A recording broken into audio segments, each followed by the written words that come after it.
talking tonight, and I guess I'll let you introduce yourself. I'm really looking forward to this one. So. Brilliant. Cool. All right. Well, good to go? Yeah. Yeah. Okay. Right. Thanks for coming tonight, everyone. My name's James Anderson. I'm a data architect here at Benefex, but I've got a long history in SQL Server. And the SQL Server community are a little bit behind on containers and stuff like that. So there are one or two people that are about doing talks in the SQL Server community about containers. And I've been to a few following these and what's going on. And they're normally like pretty basic talks. So they'll be talking about, you know, just pull down an image and spin it up. Very basic stuff when it comes to containers. But the question always comes up is anyone running this in production? Always comes up, and the speakers always say, not that I know of, or no, that would be a crazy thing to do. So I thought, well, you know, what's the point of this technology? You look in the open source world, there's people running Postgres and Mongo and stuff like that in production on Docker. So is it actually viable for a big beastie monolith like SQL Server? Can we actually get it in there? So that's where this talk came about. And then the title does actually mention SQL Server because it's normally at SQL Server user groups where they just accept that. So this is going to be directed at SQL Server and Docker. So I blog at the Database Avenger, which is a really geeky name that someone here came up with. I'm on Twitter, so email. So if you've got any questions that I can't answer tonight, do drop anything over and try and grab me afterwards. We'll see what we can do. So some of the things we're going to go through.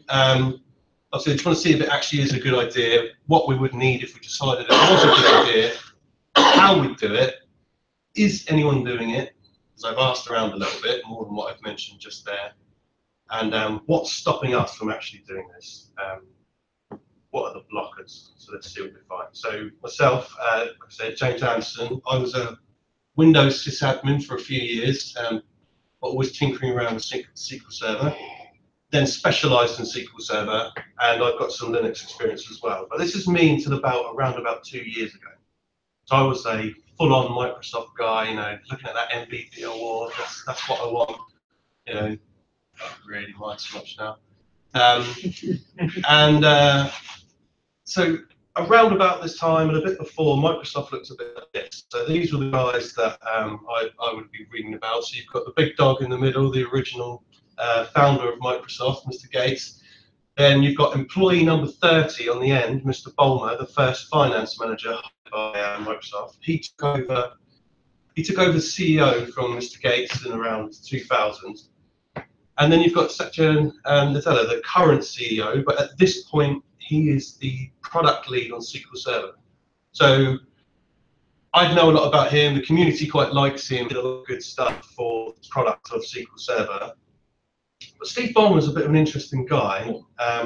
He did double the profits of Microsoft while he was there, but you know, he'd do crazy things like this, where he'd go on dripped in sweat and just chanting developers, developers, developers. He's a bit of a crazy guy. But after a few years, in 2008, he said that he was going to be the CEO for 10 years. Well, in 2013, he decided that was enough. Things like Nokia had gone really badly. The costs of Surface tablets were spiraling out of control. So he stepped aside, and then this happened. So when Nadella took over, suddenly Microsoft became a really different company, and they started looking, instead of to build these walls around their technology and buy something and just make sure you only use their stuff, started to collaborate with open source world, and some would say influence open source world by pouring loads of code into these open source projects. But still, it's a bit more of an interesting company now. Lots of things have changed, and it's interesting to see how much a company can change in just a few years, really. So off the back of that, we get this announcement from Microsoft roughly 3 years ago that they're going to partner with Docker. Now, this was a big shock because, you know, Windows is definitely not Linux, and Docker is a fancy marketing and nice API wrapper around what was containers and namespaces in the Linux world. So it was interesting to see how this was going to work, but Server 2016 has delivered us with Windows containers. Whether that's a curse or not, we'll find out in the years to come. But we've also seen this year the advent of SQL Server Linux. So we've actually got options. You know, we can run Linux containers on Windows nodes if we wanted to with SQL Server. We can mix and match absolutely everything we want, whatever's most comfortable for our team that's got to maintain that technology stack. So this is what could happen. So we're trying to put something big and old on something small and new and lightweight, and it could all go wrong. And when you see these basic talks about Docker at SQL Server user groups, like I said, they've got to keep it basic, right? These are DBAs, they're very focused on data. You know, this is brand new infrastructure stuff from the open source world. So these basic standard talks are just, like I said, pulling down images, you know, spinning them up, maybe updating them, and a few basics like that. So a DBA sees this, and no wonder they ask the question, you know, would I run this in production? Because the DBA is thinking, well, if it's so easy to spin it up and destroy it, that doesn't sound a good mix for my data that I want to keep. And how do I manage HA? How do I manage DR? How do I manage my backups? Where does it all go when these containers spin down? So I think a lot of DBAs go away a bit confused about what's the use case of this, because they don't know a lot about the ecosystem around Docker and the fact that it's used to package applications and not necessarily just execute them in production. So I think DBA is normally fine, and this is the first use case I found for it, that it's actually really useful even for stateful objects like databases in dev and test environments. We've got dynamic environments, so no longer do we have to wait for someone's using the dev environment. Oh, I have to wait for them to finish before I put my code on it to test. Now we can just spin up other environments and we can test in parallel. So these dynamic environments are really useful for that, to cut bottlenecks in the development chain. Platform agnostic, so now SQL Server developers can work on Macs if they want to, and we can actually run our tests concurrently. So if we're working in a continuous integration manner, and we want to develop, test, and deploy, the bigger a project gets, the older it gets, the more mature it gets, the more tests we get, the longer that process takes. So the longer the process, the cycle takes for us to get feedback to understand if what we made is actually good. We actually want to keep that cycle really short. Now, we don't want to run less tests, but if we run all of our tests in parallel, we can do them much quicker and still add more tests and scale our tests out horizontally by spinning up containers in parallel and running them all much quicker than running them sequentially. So I think we're all agreeing that containers are great for the dev and test environment. But if we are going to use them in production, and remember this is SQL Server orientated, then what are the things that would get us to do that? Well, from my point of view, I think the biggest problem in IT is keeping test environments up to date with production environments. So is there anyone here who has a test environment that actually looks like their production environment? Couple of waves. Well, the reason is you're not technically supposed to, because let's say, for instance, you were Yahoo, data you can't actually environment being entirely like your production environment. Yeah. So what you're technically supposed to do in the perfect world is run with a kind of computed fixture on your pre-full environment, which would be production-like data. It's kind of generated but fixed. And you run your functions against that. I think that's a good point.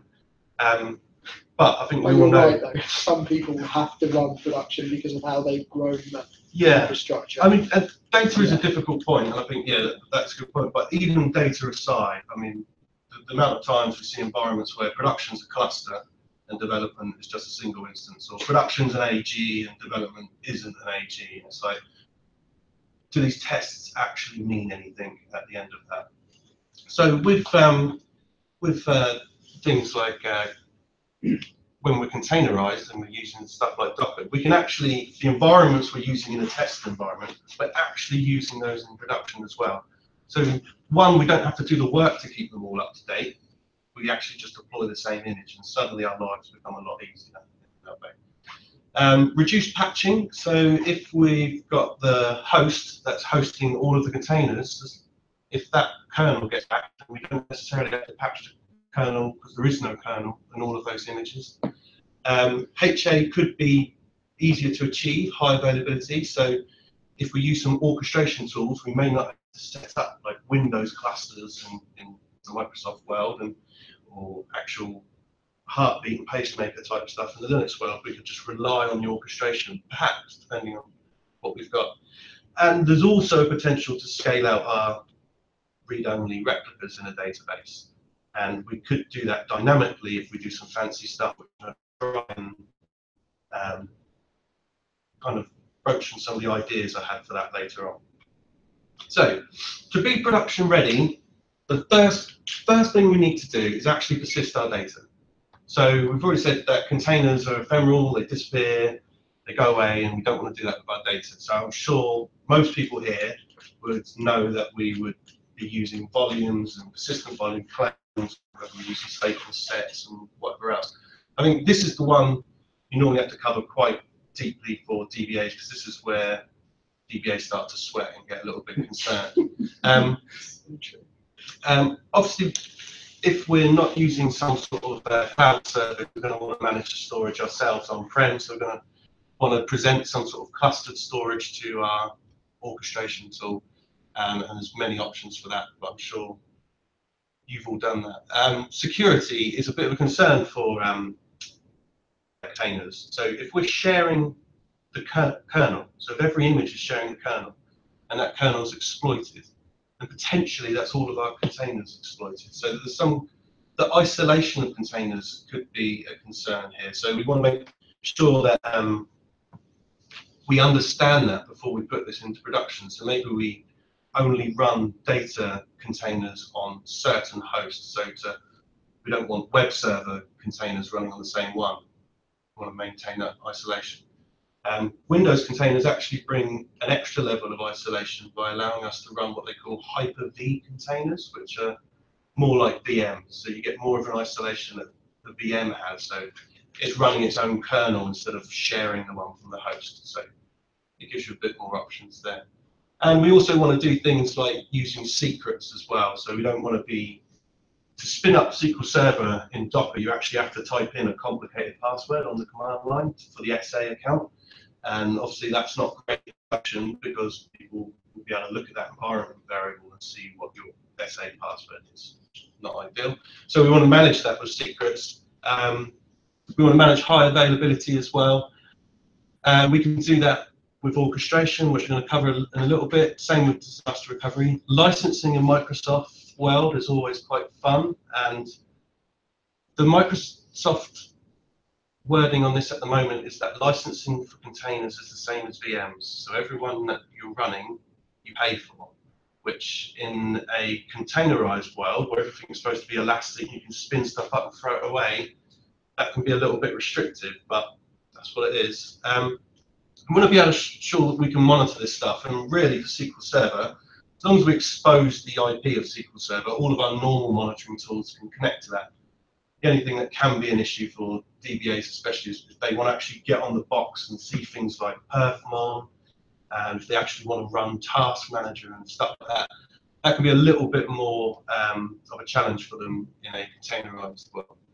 And deploying server updates, it takes a while to understand that, images don't last forever, and you have to replace your images, and you don't upgrade a container that's running, you just deploy the new image. And this whole new way of thinking takes a little while to gel in for people who've been doing the same stuff for containers for me.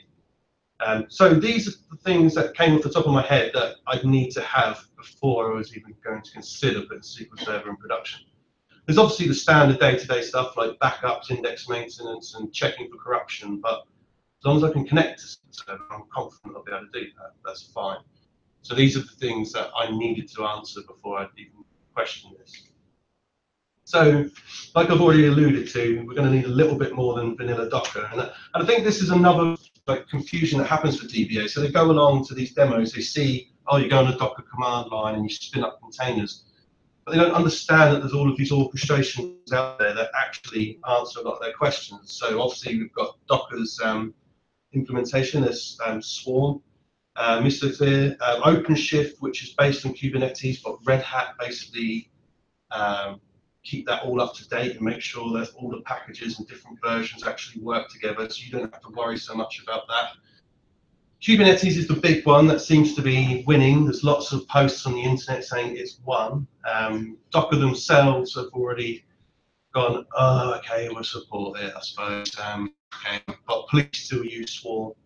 And then there's the cloud services. So Google have got Container Engine, Azure and AWS have got similar stuff, which are kind of Kubernetes under the hood.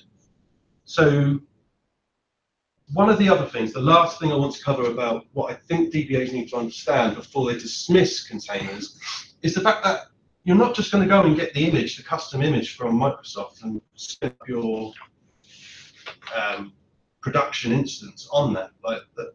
I don't think that really makes sense, and I don't think a lot of people don't understand the options there to add your own stuff on top of those images.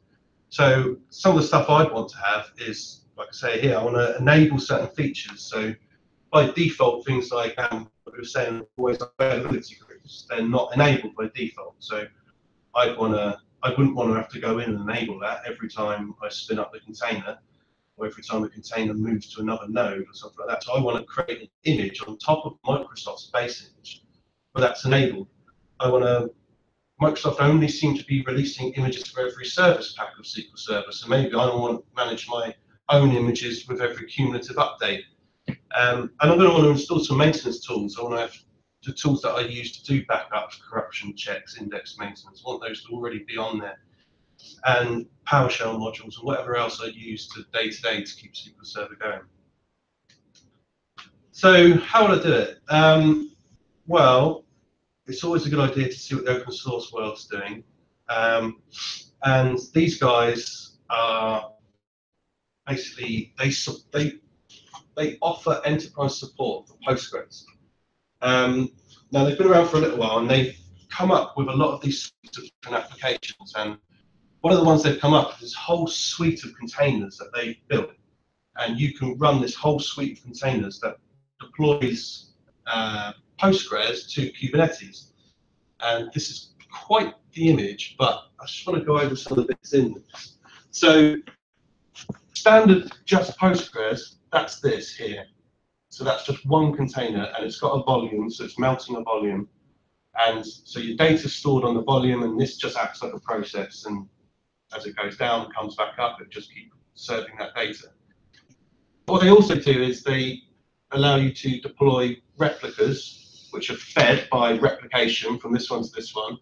And then you've got a container which is that's called PG Pool, which has been around for a little while, but this basically acts as a listener. And this will broker the connections and the sessions between the two. So if you've got a read-only query, it's just doing a select. But you can offload those over to here, and these could be multiple of these. And it could round robin or whatever algorithm you want to use across all of these, and then your master will be only used for writes. So it allows you to scale out what traditionally is a difficult thing to scale out, the relational database. You know, no SQL stuff, yeah, fine, okay, we can scale that out. But if we actually want ACID, we're going to have to figure out how to do this. And some of the other stuff they've got, we've got like Prometheus here in the container. Now that's got its own volume where it's storing metrics, and it's got a whole raft of containers that just plug straight into the Postgres container that it deploys. So you don't have to set up any of your analytics. You don't have to set up any of the logging that you want. You've also got things like here they've got a DBA cron container.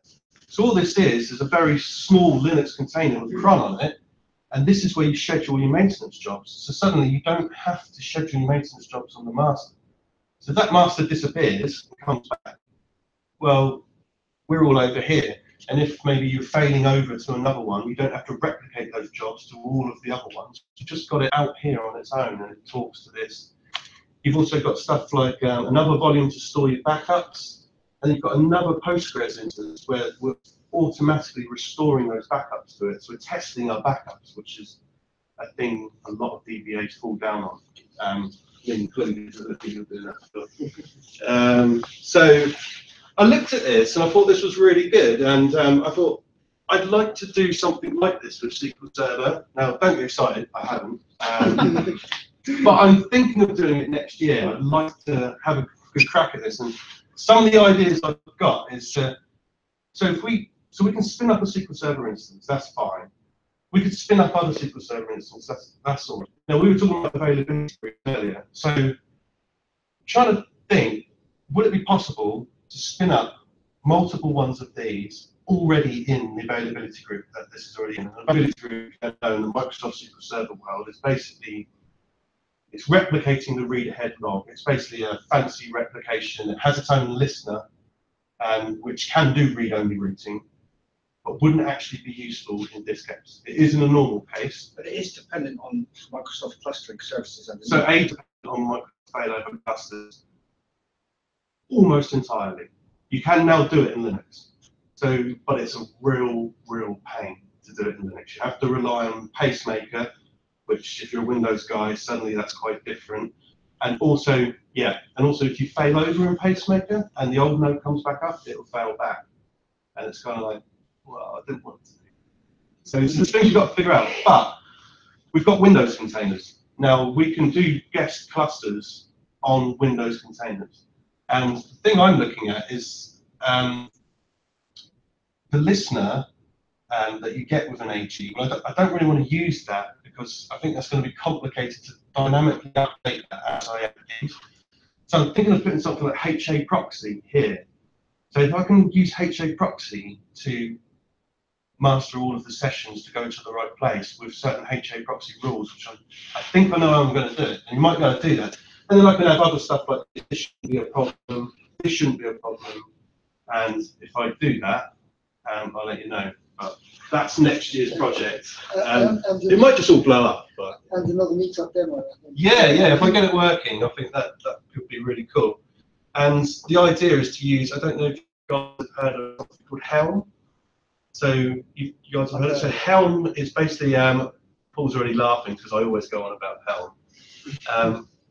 But Helm's like a package manager for Kubernetes. So you know, like apt-get or yum or whatever. Well, once you install Helm with Kubernetes cluster, you can go in a one-liner, you can pull down something like that, and it all spins up together, which in a development environment would be great. So you could just pull that down, get working, and that's exactly what you do in production. It's quite interesting. But yeah, we'll see if I get there. I've got lots of ideas and very rarely manage most of them. So, okay, so how would I do it? If I am going to put SQL Server in production, how am I going to do it? Well, ideally, I would use a cloud service. I don't have to worry about nodes so much. You know, they're going to be running VMs. Depends how PaaS I go. But if I did have to do it on on-prem, it's probably going to be something that comes with support and someone else who we can pay that will look after all of the dependencies and all of that I don't have to worry too much. Does this version work with this version? Red Hat tells me I do that. That would be the way ideally I would go with it. I've got Windows container there. So with the Windows container, I get the extra isolation that I'm a little bit worried about when it's all of my very valuable data going into this. I get more options when it comes to high availability. I also get the ability to run any PowerShell modules. Now, with the advent of .NET Core, we have got the ability to do some PowerShell in Linux, but not a lot. And there's a lot of really good SQL Server tools written in PowerShell. So currently, I would go with that. SQL Server on Linux, apparently performance is exactly the same and it's going really well. So it is an option, especially if you're not a PowerShell user. But slightly less options on HA and Helm for what I just mentioned. So, does anyone actually do this? Well, the Microsoft marketing will point you to a company called DVO1, which are an analytical company giving you how well your finances are doing, stock shares and stuff like that. They're only about 50 people, They've got about 500 databases ranging from 50 to 500 gig, which is a fair bit. And they were big in the Microsoft marketing because they were one of the early adopters of SQL Server on Linux, and they're on that. They've been running on that for a year without issue, apparently. And in the last 6 months, they've switched that to running on Docker as well. That's all the details they give. You know, there isn't much more out there. So, like I said, I've gone to a lot of these talks in the server community. I've asked the people that are doing the talks, the people at the talks. Not one person has said they're running it in production. I've put an Ask Hacker News thing out there, which I've got a few responses from, and lots of people that are interested in the idea, but still no one's actually doing it. The SQL Server subreddit, DBA Stack Exchange, nothing. And Twitter, I got a few people that, again, were interested, and a couple of people saying, let us know if anyone's doing this, but it doesn't look like anyone's doing this. I do believe that the community is way behind the times on containerization. You know, it's not a community that's going to be quick to pick up on that. And the people that have been doing the talks, whilst people are quite excited about those, I don't see people going away and doing this anytime soon. So what is stopping us? Well, I think this is the same for software in general. If people get stuck on old versions, you know, if production's working, it's scary to upgrade stuff, right? SQL Server, you know, databases are quite often the worst for this. You know, do not want to touch the database. So there are people out there running on SQL 2000, you know, really old technology, and you're not going to get that into a container very easily, and you probably don't want to. So Microsoft ship Docker images for 2016 and 2017 of SQL Server. There was a 2014 one, but they've taken that away now. So if you're on a version before that, your options are a little bit limited. You know, upgrade, or maybe make your own image, or there's a company called Windocs that kind of already have those images, but it's not really Docker, and I'm not really sure what they're doing, but some people swear by it. Another thing is, if you haven't containerized your application, why would you start with the data layer? I mean, sounds risky to me. Maybe for some people it makes sense to start at the data layer, but I think, you know, if you're new to containers, it's probably a good idea to get used to stateless applications in containers. Just my opinion. That's where I see it. There's also, I've got a thing here about next-gen VMs. So in the last couple of months, I've seen a few people talking about these new generation of virtual machines which boot as quick as containers, which are lightweight. So there's one called Kata Containers, which has the isolation of VMs. It's compatible with Docker API. It works on Kubernetes. So you're kind of getting the both of best worlds with these technologies. And it might be a little bit more palatable to people who are coming from a VM world. They might understand more what they're getting. So that is very new though, but Kata VMs might be something to look at. So licensing, now I mentioned licensing briefly earlier, and I think there's a big gotcha in this. So Microsoft licensing, like I said, is always fun, always complicated. And every single instance of SQL Server you have, you pay for it by the core. So those are CPU cores. So if you've got containers moving from host to host, you better hope that those have got the same amount of cores, otherwise you might find out suddenly you've got to pay more licenses. Also, there's a little cheat with SQL Server and licensing, kind of a cheat, it's allowed, and that run multiple instances on one machine. So if you've got a VM, you can put 3 instances of SQL. So we get around it. Exactly. So if you run 3 instances of SQL Server on a VM, you pay for that once. Now, if you were to convert that into containers, well, all of the official Microsoft images have 1 instance on them. So if you're not careful, you might spin up 3 containers for your 3 instances, and suddenly you've tripled the cost of your license. So that could be quite a nasty gotcha for moving to containers if you're utilizing multiple instances. You could make your own custom image with multiple instances on it, but then you're not going to be upstream from Microsoft stuff. You're going to have to maintain that. And yeah, be careful. So this is the biggest one for me at the end, you know, other than the people here. you know, especially in Southampton, finding the skilled staff to maintain something like stateful objects and a big beast like SQL Server in, you know, this brand new technology, orchestration platforms and Kubernetes, and suddenly we're all developers and we're not just pushing buttons every day. You know, finding these people is tough, and I'd say that is the #1 reason why I would run SQL Server and Docker right now. I just don't think those people are going to be around. But back to the big man. That's just horrible. It is, isn't it? It's awful. That's true. So we've seen how much Microsoft has changed in the last few years since this guy hung up his boots. So, you know, let's have it. Who knows? Maybe in a few years' time, even in Southampton, you know, we could have, because of nights like this, we may have many more engineers that are much more au fait with containerization, and it may be that actually things like this make a lot more sense and are much more viable.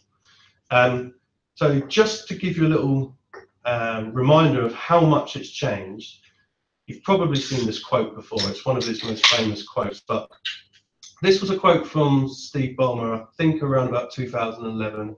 I think he'd just thrown a chair across a boardroom because someone left Microsoft work in some open source technology, or somebody supported open source technology. And this is his classic quote.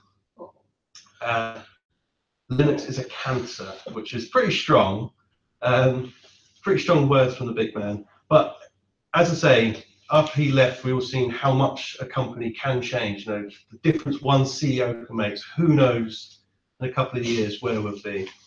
That's it from me tonight. Happy to take any questions now, or like you've got those to ask me later.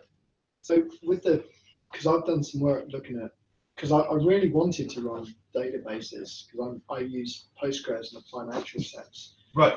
I wanted to run Postgres in Docker because I thought, well, it's a great idea. The only thing I was worried about was the mounting of the volumes, because you've got potential for some kind of corruption there. Yeah. If something unexpected happens, I mean, I think in normal operation with Swarm, for instance, it would be fine. But yeah. So I was looking at PostgreSQL, which of course is nowhere near being useful for scaling up and down. How far have you actually got with that design you had up there? Because that's really cool. Yeah, well, you know, I can't take any credit for that. That is their design, but it's all in my head at the moment. Honestly, you know, I've not even put pen to paper yet. But that's really cool, and honestly, that's the first time I've seen someone solve this problem like that. And in my opinion, I think that's a really tidy way of doing it. Yeah, I would definitely be interested in helping you with this. Yeah, great. I'd say one of the ideas I didn't mention is that this scaling out of read-only replicas, I'd love that to be dynamic, right? So imagine you've got a terabyte database here, and you want to spin that up instantly. Well, you have to do some sort of, you know, you don't want to just let that seed the data over. It's going to take a long time. So you're going to have to do some sort of storage snapshotting. And to do storage snapshots, like what I think you're alluding to, you don't want to do that halfway through the database is doing something. So you have to freeze the I/O, do the snapshot, and then unfreeze the I/O. And then for every one of these, you want to do that. You need to do that again. Now, I found SQL Server has an API that you can access to freeze I/O, because that's how the storage snapshots are done by SANS. They call that API. You see it in the log, it freezes the I/O, it snaps it to replicate it to other sites. If we could do that, we could make this, we could scale this up dynamically up and down. But I think they use a point in time kind of style with Postgres, but I mean, it's not my area, so I know enough to do what I've got to do every day. But actual maintenance of a large enterprise DB is a bit beyond my skill set. But I think it's point in time based. Cool. Okay. I've got a bit of, it might be a bit naive, so I apologise. With the weird licensing issues that comes with Microsoft, wouldn't it be easier to, hang on, let me ask that again. Isn't it possible to consider alternative SQL variants that negate the licensing? Yeah, I mean, any product I was starting out on where we're going to start with a relational database, I wouldn't recommend SQL Server just because of the cost. Sure. I'd go down this route. Yeah, definitely. But legacy. So porting something from one relational data store to another one is never going to be easy. Sure. You know, SQL anti-standards aside, it's still going to be. But it has to start somewhere, doesn't it? You have to identify. So let's say the next new project that comes in, this is what you roll it out to, and everything else has to sort of stay in the background and can be old school. Yeah. And everything else that you be new, be to the new standard. Yeah. Yeah. Any greenfield project that requires relational data, that would be my path, definitely. I've got a couple for you. Here we So go. you were saying about security, and something that I found recently. I found a bit of a flaw with the volume thing. So, for example, if somebody is stupid enough to know the root file system is a volume, and you are not running your containers as a limited user, they now have elevated root privileges in the host system, which is nasty. And I've yet to find a solution to that one. And you talking about security, has just brought it back to you now. It's just an interesting one. When you run this setup, you'd obviously run all the containers with non-root privileges, and use like user ID host mapping to deal with. Then the permissions issues that might come out of that might be a nightmare as well. It'd be an interesting way to see how you deal with the inherent security issues with volumes for a start. And the other thing I had was if you're running this in a multi-node cluster, how do you deal with the fact if you get a node failure? What do you do? What do you do with volume data that's now sat on the failed host? Well, so I think I mentioned it. You wouldn't run with host volumes for that very reason. Right. So you'd have to present some form of cluster storage to the orchestration cluster, to the Kubernetes cluster. So whether you're using Cluster or something like that. Storage OS seems to ring a bell for me. Right. Okay. Yeah, new to me. There's like one called Rex-Ray. Yeah. I've not used it. Yeah, the plugin support seems to be a bit patchy in the storage. There's a lot of issues around like storage drivers for Docker and some of the backward compatibility and lots of issues with that. That's the biggest thing that scares me about running Docker in production is the volume persistence. And how do you deal with the actual underlying node failures that you might get? So if you use something like OpenShift, you can blame Red Hat. It's always something else. No, it's just interesting to hear your ideas on volume persistence, especially in a data scenario. I've got the same questions, which is actually where that's the only one of the blockers for me of doing, because I know it wouldn't be as arrogant as that, but I could do it. Yeah. I thought it's when it goes wrong. I know, Explain to my business, that transaction that would have been worth 200 grand. It's kind of gone. Yeah. And then you've got no. Yeah, I don't know. It's that's scary stuff. I know it also probably defeats the point of it.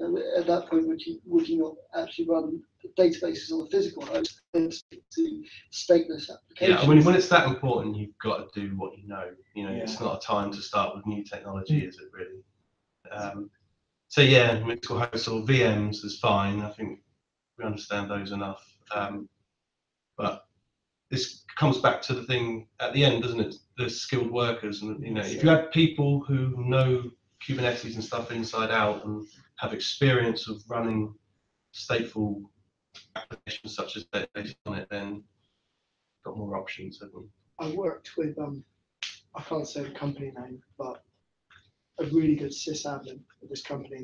He was really ahead of the game. He was already using Docker. This was like within I think around April time this year, and they literally rolled it out. They were a very successful business. They had high throughput of data. I won't say what the data was, and they had a lot of it.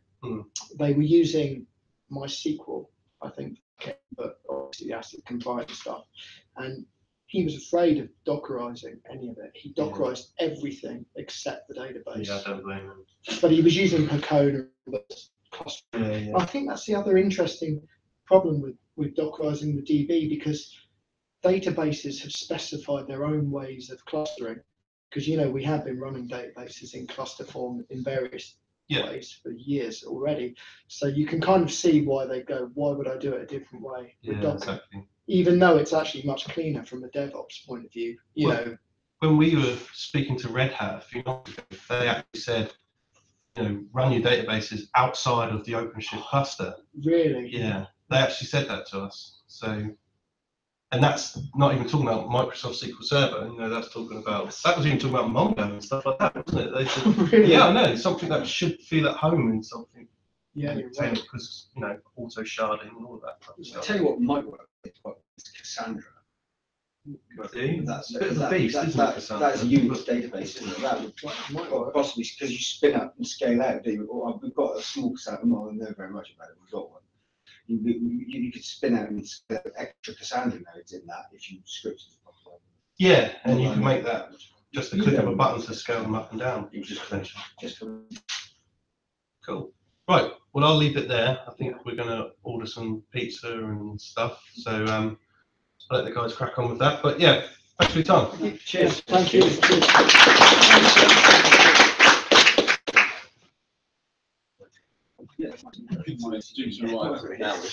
But that, I seem to remember. Seriously. Yeah.